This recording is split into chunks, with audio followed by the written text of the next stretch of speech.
안녕하십니까. 강영한의원TV 이영윤 원장입니다. 오늘은 월경기를 앞두고 일상생활을 저해하는 월경전 증후군에 대해서 알아보겠습니다.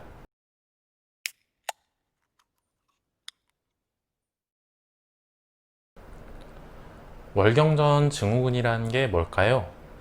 월경을 앞둔 가임기 여성의 80에서 90%에서 나타나는 증상으로 신체적으로, 정신적으로 부정적인 변화를 겪는데, 그 중에서 10에서 20% 정도 되시는 분들은 월경전 증후군에 해당이 되실 정도로 그 증상이 심하십니다. 국제질병분류상의 기준은 첫 번째, 경미한 심리적 불안. 두 번째, 복부 팽만감. 세 번째, 체중의 증가. 네 번째, 유방 압통. 눌렀을 때 아프다는 거죠. 다섯 번째, 근육의 긴장이나 통증. 여섯 번째, 집중력의 감소입니다. 일곱 번째는 식욕의 변화로 총 7가지 중에 한 가지 증상이 월경기 전에 발생할 때 진단하게 됩니다. 대략 7일에서 10일 정도 이러한 증상이 유지되게 됩니다.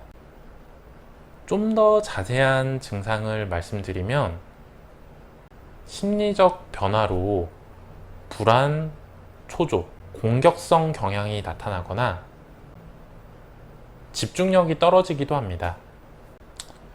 지인들과 분쟁이 생기거나 심한 경우에는 물건을 훔치고 싶은 생각이 들기도 합니다.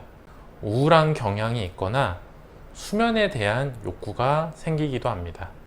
복부가 더부룩해지고 두통이나 흉통이 생기기도 하고요.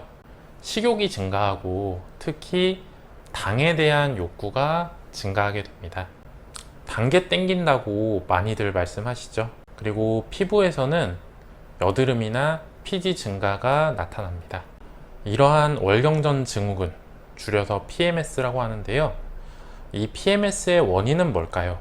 가장 유력한 원인은 기초 체온이 상승하면서 체온을 높이기 위해서 더 많은 에너지가 필요하다는 겁니다. 체온을 1도 높이기 위해서도 굉장히 많은 열량이 필요하거든요.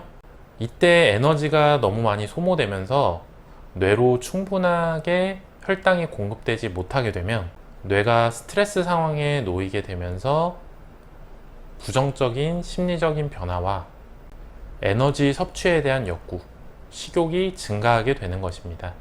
만약 사회적인 스트레스가 이때 막 추가적으로 부하되게 되면 뇌에 더 많은 당이 필요하게 되므로 증상이 악화될 수 있는 것이죠. 이러한 반응이 또 지나치게 오랫동안 유지되게 되면 피부 단백질을 분해해서 에너지원으로 사용하게 되므로 피부가 푸석해지고 여드름 등이 생길 수 있습니다. 그러면 치료는 어떻게 할까요? 증상을 완화하기 위해서 대증 치료를 우선적으로 합니다. 그러니까 소화장애가 있으시면 소화장애를 치료, 통증이 있으시면 통증을 치료, 스트레스가 있으시면 스트레스로 인한 교감신경의 항진을 정상화시키는 치료를 하게 됩니다. 또한 이화작용, 그러니까 체내 영양소를 분해해서 에너지화 시키는 작용을 한약을 복용해서 체내 에너지 부족에 따른 재반 증상을 치료하게 됩니다. 생활 관리 같은 경우는 탄수화물 위주의 식단을 단백질 위주의 식단으로 바꾸셔서 뇌가 당분에 의존적으로 변하는 탄수화물 중독 상태를 개선하기 위한 식단을 하셔야 합니다.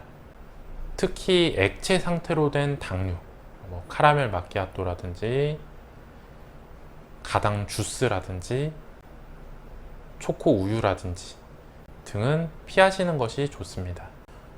유산소 운동을 지속적으로 하시는 것과 근육량을 높이기 위해 근력 운동을 하시는 것 역시 증상 개선에 도움이 되십니다.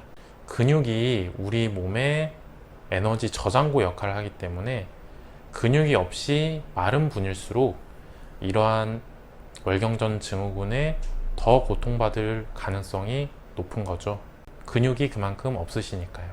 그리고 또한 뇌의 휴식을 위해서 수면을 충분히 취하시는 것도 중요합니다.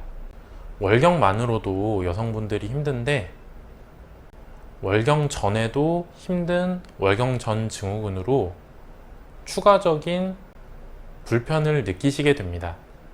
월경 전 증후군은 참고 사는 증상이 아니고 개선을 하셔야 되는 질병입니다. 진단 받으시고 한약 복용하시면서 앞서 말씀드린 생활 관리를 함께 하시면 월경 전 시기까지 고통을 느끼실 필요가 없으십니다. 시청해 주셔서 감사합니다.